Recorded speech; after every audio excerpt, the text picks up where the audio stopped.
আসসালামু আলাইকুম। Dolly's kitchen easy রেসিপিতে সবাইকে স্বাগত। আশা করি আপনারা সবাই ভালো আছেন। আজকে আমি দারুণ মজার একটি রেসিপি নিয়ে এসেছি। আজ ইলিশ মাছ দিয়ে চিচিঙ্গার ঝোল রেসিপি আপনাদের সাথে শেয়ার করব। আমি 3টা চিচিঙ্গা নিয়ে নিয়েছি আর 500 গ্রাম ওজনের ছোট সাইজের 2টা ইলিশ মাছ নিয়ে নিয়েছি।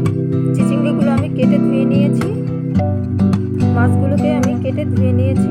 এখন আমি মাছগুলোতে মশলা মাখিয়ে নেব। এখন আমি দিয়ে দেব 1 চা চামচ হলুদের গুঁড়া, 1 চা চামচ মরিচের গুঁড়া, আধা চামচ ধনিয়ার গুঁড়া ও স্বাদ মতো লবণ। এখন আমি মাছগুলোকে মশলার সাথে ভালো মতো মাখিয়ে নেব। মাছগুলো মাখানো হয়ে গেছে। এখন আমি মাছগুলোকে ভেজে নেব। চুলায় ফ্রাই প্যান দিয়ে দিয়েছি, ফ্রাই প্যান গরম হয়ে গেছে। এখন আমি পরিমাণ মতো সয়াবিন তেল দিয়ে দেবো। তেল গরম হয়ে গেছে। এখন আমি মাছগুলোকে দিয়ে দেব।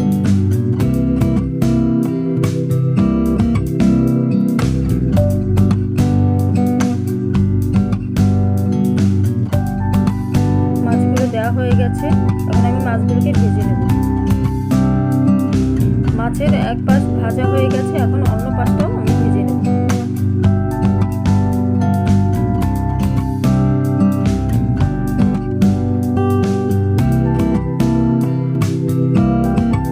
মাছগুলো দুপাশে ভাজা হয়ে গেছে। এখন আমি মাছগুলোকে তুলে নেব। আমি চুলায় অন্য আরেকটি কড়াই চাপিয়ে দিয়েছি। এখন আমি পরিমাণ মতো সাদা তেল দিয়ে দেব। তেল গরম হয়ে গেছে। এখন আমি পেঁয়াজ কুচি দিয়ে দেব।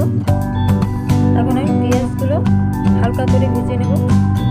আমার পেঁয়াজ ভাজা হয়ে গেছে। এখন আমি এর ভিতরে 1 চা চামচ রসুন বাটা দিয়ে দেব। এখন আমি পেঁয়াজ রসুন ভালো মতো ভেজে নেব। আমার ভাজা হয়ে গেছে। এখন আমি মশলা কষানোর জন্য অল্প পরিমাণে পানি দিয়ে দেব।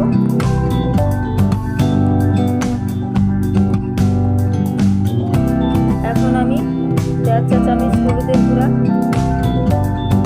2 চা চামচ মরিচের গুঁড়া, 1.5 চা চামচ ধনিয়ার গুঁড়া ও স্বাদ মতো লবণ দিয়ে দিই। এখন আমি মশলাটাকে তেল না ওঠা পর্যন্ত ভালো মতো কষিয়ে নেব। আমার মশলা কষানো হয়ে গেছে। এখন আমি এর ভিতরে চিচিঙ্গাগুলো দিয়ে দেব। সাথে আমি মাঝারি সাইজের একটা আলু কেটে নিয়েছি, এটাও দিয়ে দেব। এখন আমি আলু ও চিচিঙ্গাগুলোকে 2-3 মিনিটের মতো কষিয়ে নেব। চিচিঙ্গা কষানো হয়ে গেছে। এখন আমি পরিমাণ মতো পানি দিয়ে দেব। একটু নাড়াচাড়া দিয়ে তাড়াতাড়ি ফুটে ওঠার জন্য ঢাকনা দিয়ে দেব। এখন ঢাকনাটা উঠিয়ে দেব। ঝোলটা ফুটে উঠেছে। একটু নাড়াচাড়া দিয়ে আমি মাছগুলোকে দিয়ে দেব।